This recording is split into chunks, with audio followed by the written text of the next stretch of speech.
How's it going? Thought I'd do a bit of a clip on saving these French marigolds here. We're collecting the seeds from these guys. As you can see, there's loads of heads on here. We're saving the seeds to plant out in different places in the yard where we're having problems with root knot nematode.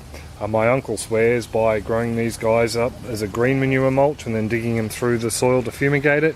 Jerry Colby Williams from Gardening Australia, he recommends it as well, along with Tagetes minuta, which is a different marigold, same family.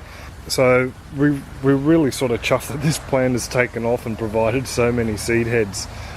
They're also bringing beneficial insects into the yard. We've seen praying mantis on this, we've seen lacewings, we've also had honeybees on here, both the natives and the Europeans, and also too a couple of really cool looking butterflies hanging around and having a bit of a feed on them as well.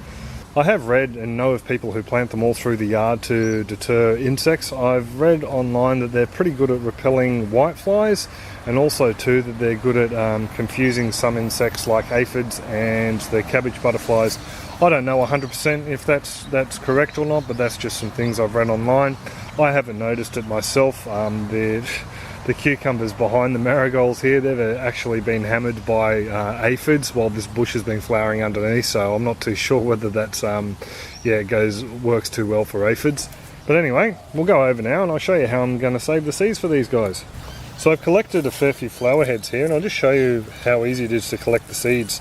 That's the pod of the flower, or the base, and there's the petals themselves, so they come away quite easily.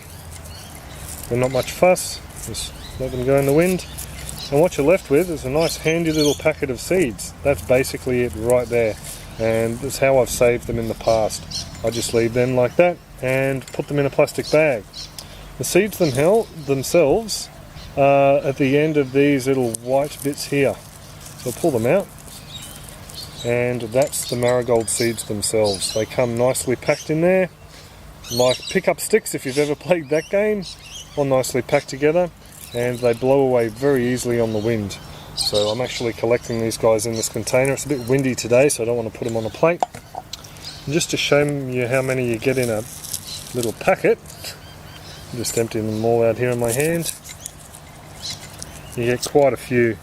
So I'd say there's got to be a few dozen seeds there, easily. So that's just from one little flower head.